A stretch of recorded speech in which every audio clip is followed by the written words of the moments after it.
ॐ नमः शिवाय। शिवजी सदा सहाय। ॐ नमः शिवाय। गुरुजी सदा सहाय। जय गुरुजी। अथ श्री शिव महापुराणे चतुर्थकोटिरुद्र संहिता अथ त्रयस्त्रिंशोऽध्यायः। सूत उवाच। पुत्रं दृष्ट्वा कनिष्ठाया ज्येष्ठा दुःखमुपागता। विरोधं सा चकाराशु न सहन्ति च तत्सुखं। सर्वे पुत्रप्रसूतिं तं प्रशंसन्सुर्निरन्तरं। तया तस्य हते न स्म शिशोरूपाधिकं तथा। सुप्रियं तनयं तं च पित्रो सद्गुणभाजनं। दृष्ट्वा भवत्तदा तस्य हृदयं सत्त्वमग्निवत्। एतस्मिन्नन्तरे विप्रा कन्यां दातुं समागताः। विवाहं तस्य तत्रैव चकार विधिवच्च सः। सुधर्मा दुष्मया सार्धमानन्दं परमं गतः। सर्वे सम्बन्धिनस्तस्यां घुष्मायां मानमादतुः। तं दृष्ट्वा सा सुदेहा हि मनसि ज्वलिता तदा।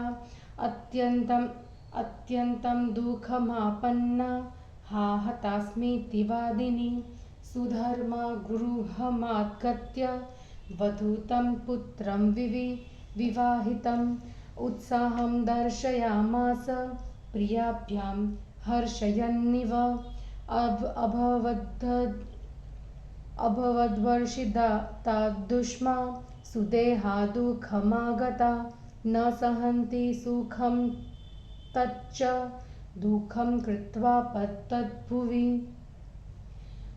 घुष्मा वदद्वधूपुत्रौ त्वदीयो न मदीयको। वधूं पुत्रं च तां प्रीत्या प्रसूंश्वभ्रू ममन्यत। भद्रा प्रियां तां ज्येष्ठां च मेननैव कनिष्ठिकां। तथापि सा तदा ज्येष्ठा स्वान्तर्मलवती भूत। एकस्मिन्दिवसे ज्येष्ठा सा सुदेहा च दुःखिनी। हृदये सच्चिन्तेति दुःखशान्तिः कथं भवेत्।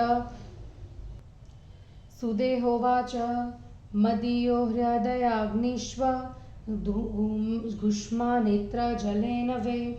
भविष्यति ध्रुवं शान्तो नान्यथा दुःखजेन हि। अतोऽहं मारयाम्यद्य तत्पुत्रं प्रियवादिनम्।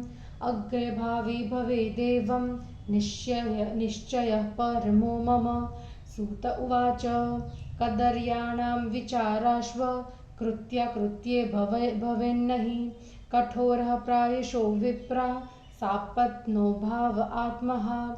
एकस्मिन्दिवसे ज्येष्ठा सुप्तं पुत्रं वधूयुतं चिच्छिदे निशिचाङ्गेषु गृहीत्वा छुरिकां च सा। सर्वागं खण्डयामास रात्रौ दुष्मा सुतस्य सा। नीत्वा सरसि तत्रैवा क्षिपद्रुप्तं महाबला। यत्र क्षिप्तानि लिङ्गानि घुष्मया नित्यमेव हि। तत्र क्षिप्त्वा समायाता सुष्वापसुखमागता। प्राप्तशैव समुत्थाय घुष्मा नित्यं तथाकरोत्। सुधर्मा च स्वयं श्रेष्ठो नित्यकर्म समाचरत्। एतस्मिन्नन्तरे सा च ज्येष्ठा कार्यगृहस्य वे। चकारानन्दं संयुक्ता सुशान्तहृदयानला। प्रातःकाले समुत्थाय वधूः शय्यां विलोक्य सा। रुधिराद्रौ देहखण्डैर्युक्तं दुःखमुपागता। श्वश्रुं निवेदयामास पुत्रस्ते च कुतो गतः। शय्या च रुधिराद्रार्वे दृश्यन्ते देहखण्डका। हा हतास्मि कृतं केन दुष्टं कर्म शुचिव्रते इत्युच्चार्य रुदोदाति विविधं तत्प्रिया च सा ज्येष्ठा दुःखं तदापन्ना हा हतास्मि किलेति च बहिर्दुःखं चकारासो मनसा हर्षसंयुता गुष्म चापि तदा तस्या वद्ध्वा दुःखं निशम्य सा न चचाल व्रता तस्मान्नित्य पार्थिवपूजनात्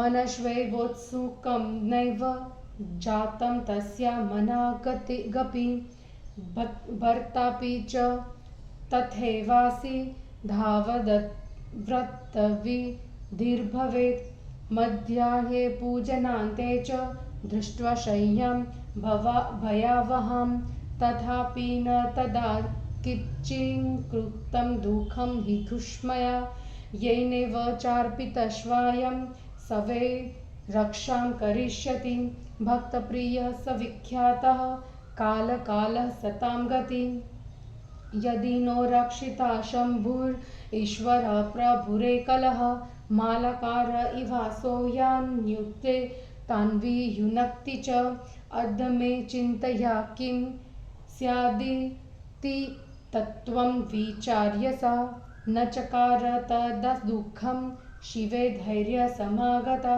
पार्थिवाश्वगृहीत्वा सा पूर्ववत्स्व स्थमानसा शम्भोर्नामान्युच्चरन्ति जगाम सरसस्तत्ते क्षिप्त्वा च पार्थिवांस्तत्र परावर्तत सा यदा तदा पुत्रस्तदागस्थो दृश्यते स्म तटे तया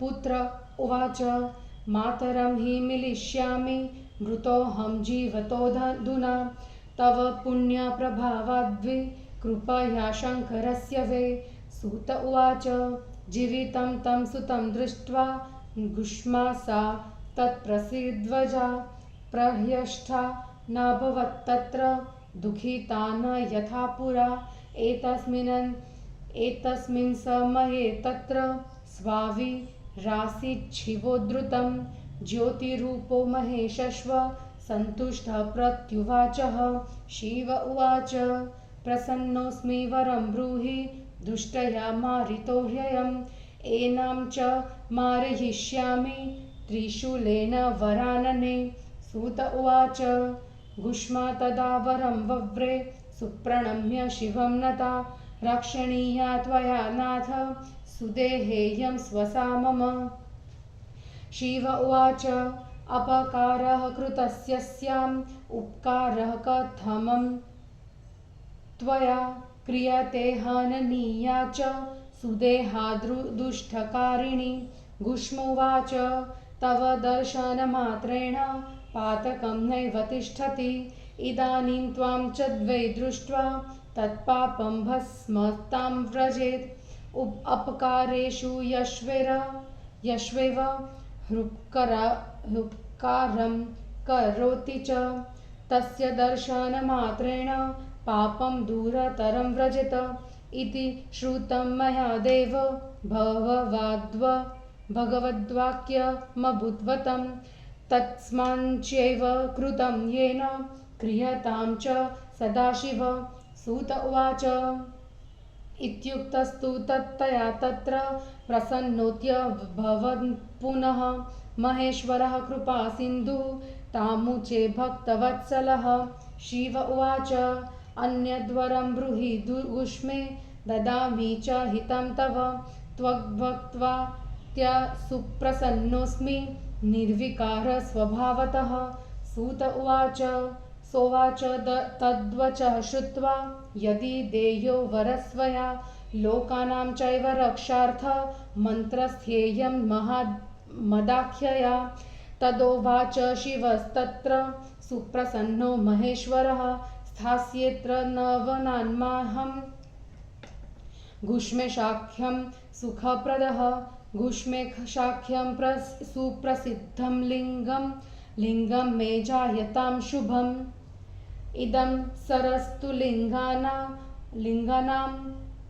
लयं जायतां सदा तस्माच्छिवालयं नाम प्रसिद्धं भुवनत्रये सर्वकामप्रदं हृत्तर्ददर्श नास्त्यास्तदा सरः तव वंशे शतं चैकं पुरुषावधि सुव्रते ईदृशाः पुत्रकाः श्रेष्ठा भविष्यन्ति न संशयः सुस्त्रीकाः सुधनाशैव स्वायुष्याश्व विचक्षणः विद्यावन्तो हृदाराक्ष्व भुक्तिमुक्तिफलाप्यते शतमेकोत्तरं चैव भविष्यन्ति गुणाधिकः ईदृशो वंशविस्तारो भविष्यति सुशोभनः सूत उवाच इत्युक्त्वा च शिवस्तत्र लिङ्गरूपो भवत्तदा गुष्मेशो नाम विख्यातः सरशैव शिवालयं सुधर्मा स च गुष्मा च सुदेहा च समागतः प्रदक्षिणं शिवस्याशु शतमेकोत्तरं ददुः पूजां कृत्वा महेशस्य मिलित्वा च परस्परं हित्वा चान्तर्मलं तत्र लेभिरे परमं सुखं पुत्रं दृष्ट्वा सुदेहा सा जीवितं लज्जिताभवत् तोक्षमाप्याचरद्विप्पा निजपापापहं व्रतं गुष्मेशाख्यमिदं लिङ्गम् इत्थं जातं मुनीश्वरा तददृष्ट्वा पूजयित्वा हि सुखं संवर्धते सदा इति वश्वसमाख्याता ज्योतिर्लिङ्गावली मया 12 प्रमिता सर्व आमदा भुक्तिमुक्तिदा एतज्ज्योतिर्लिङ्गकथायां यः पठे शृणुयादपि मुच्यते सर्वपापेभ्यो भुक्तिं मुक्तिं च विन्दति इति द्वादशज्योतिर्लिङ्गमाहात्म्यं समाप्तम् इति श्री शिवमहापुराणे चतुर्थकोटिरुद्रसंहितायां गुष्मेश ज्योतिर्लिङ्गोत्पत्ति माहात्म्यं वर्णनं नाम 33 हिंदी अनुवाद। सूत जी ने कहा, छोटी बहन के पुत्र को देखकर बड़ी बहन दुखी हुई। उसके सुख को न सह सकने के कारण बड़ी ने छोटी बहन का शीघ्र विरोध किया। सभी ने उस पुत्र जन्म की प्रशंसा की, किंतु वह उस बधाई को, पुत्र के रूप आदि को सहन नहीं कर पा रही थी। माता पिता के सद्गुणों के पात्र उस प्यारे बच्चे को देखकर उसका हृदय आग की भांति तपने लगा। कुछ दिनों के बाद कुछ ब्राह्मण कन्या देने के लिए जिसके घर आए, उसके पिता ने यथाविधि उसका विवाह किया। सुधर्मा अपनी दूसरी स्त्री घुष्मा के साथ आनंदित था। उसके सभी संबंधी घुष्मा का आदर करने लगे। उस अपनी बहन घुष्मा को देखकर वह सुदेहा जलती रही। अतः मैं अभागी हूँ कहकर वह दुखी रही। सुधर्मा ने घर आकर अपने विवाहित पुत्र को वधू के साथ देखकर प्रसन्न होकर उत्साह दिखलाया। घुष्मा प्रसन्न हुई और सुदेहा दुखी हुई। उस सुख को सहन न कर सकने के कारण दुख से भूमि पर गिर गई।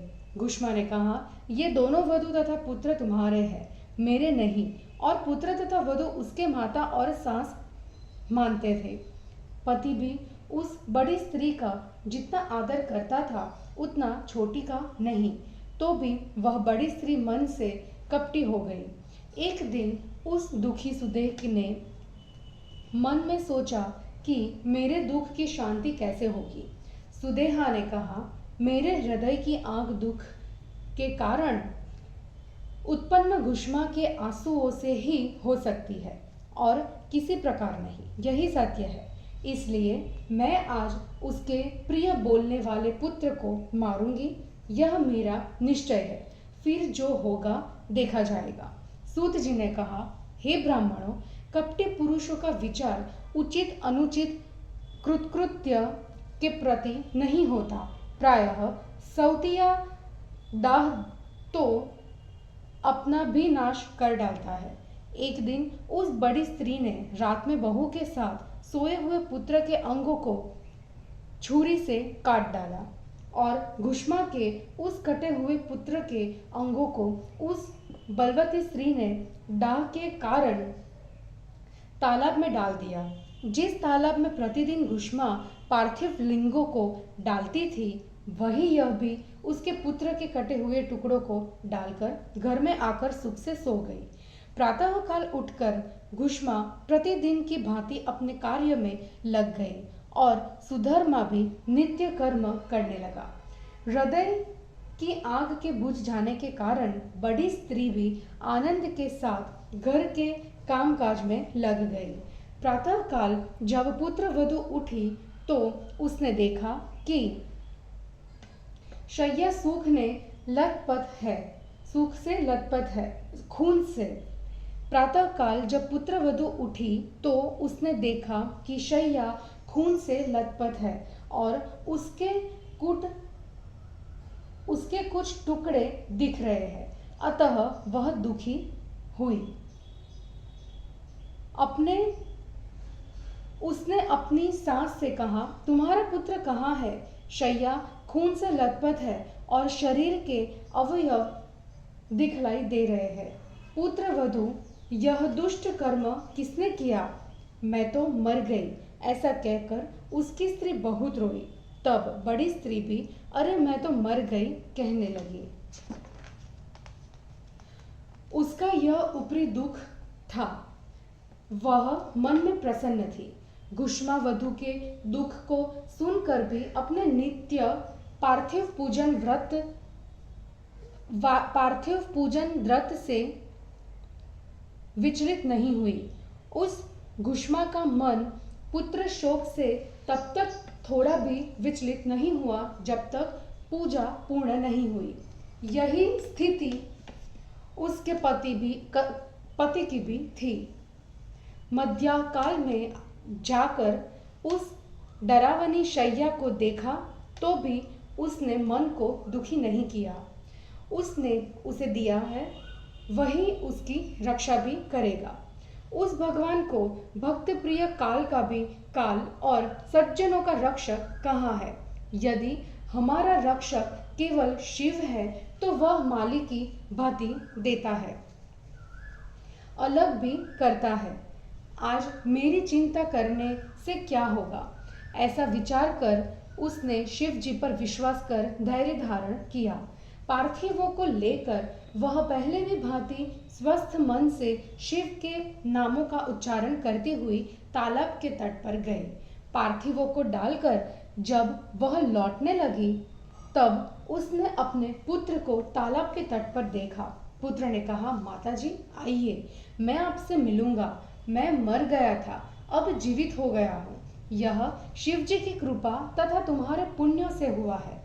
सूत जी ने कहा, हे ब्राह्मणों, उसकी माता घुष्मा अपने पुत्र को जीवित देखकर प्रसन्न नहीं हुई, अपितु वह पूर्ववत थी। इसी समय वहां संतुष्ट होकर ज्योति स्वरूप शिव जी स्वयं प्रकट हुए और कहने लगे। शिव जी ने कहा, मैं प्रसन्न हूँ, वर मांगो। इसे तुम्हारी बड़ी बहन ने मार दिया था। हे सुंदरी, अब मैं इसे त्रिशूल से मारूंगा।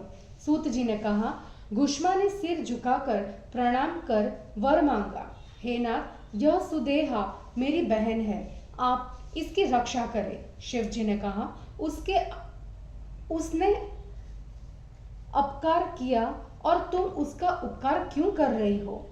वह दुष्टा सुदेहा मारने योग्य है। घुष्मा ने कहा, आपके दर्शन करने मात्र से पाप नष्ट हो जाता है। इस समय आपको देखकर उसका पाप भस्म हो जाएगा। जो अपकारियों पर उपकार करता है, उसके दर्शन मात्र से पाप दूर चला जाता है।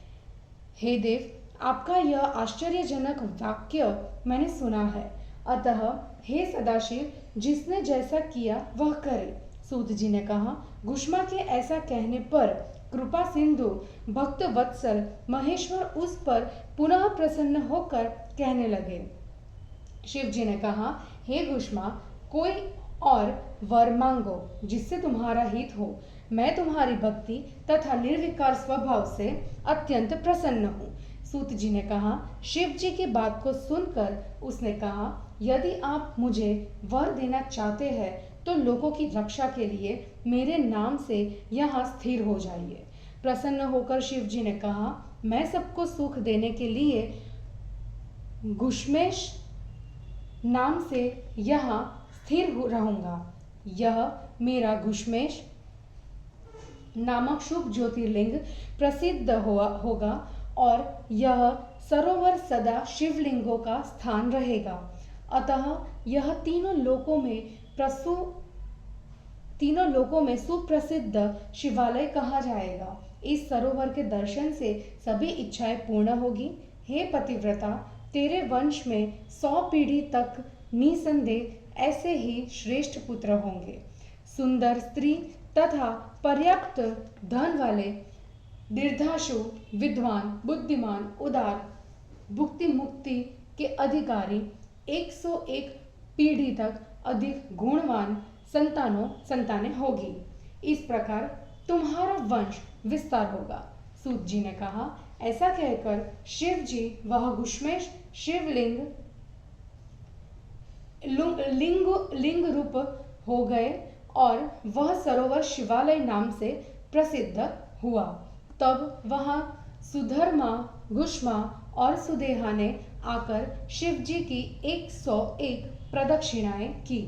शिव जी की पूजा कर आपस में मिलकर मन के मैल को छोड़कर वे सब सुखी हुए।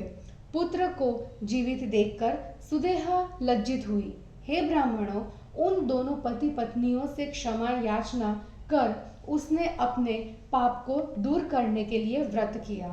हे मुनिवरों, यह घुष्मेश्वर नामक ज्योतिर्लिंग इस प्रकार प्रकट हुआ। इसे देखकर इसका पूजन करके सदा सुख की वृद्धि होती है। इस प्रकार मैंने आप लोगों से 12 ज्योतिर्लिंगों की चर्चा कर दी है। ये सब मनोरथों तथा भुक्ति मुक्ति को देने वाले हैं। इन ज्योतिर्लिंगों की कथा को जो पढ़ेगा या सुनेगा वह सब पापों से मुक्त होकर भुक्ति तथा मुक्ति को पाता है। और इस प्रकार श्री शिव महापुराण में घुष्मेश ज्योतिर्लिंगोत्पत्ति महात्म्यम वर्णन नामक 33वां अध्याय समाप्त हुआ। जय गुरु जी।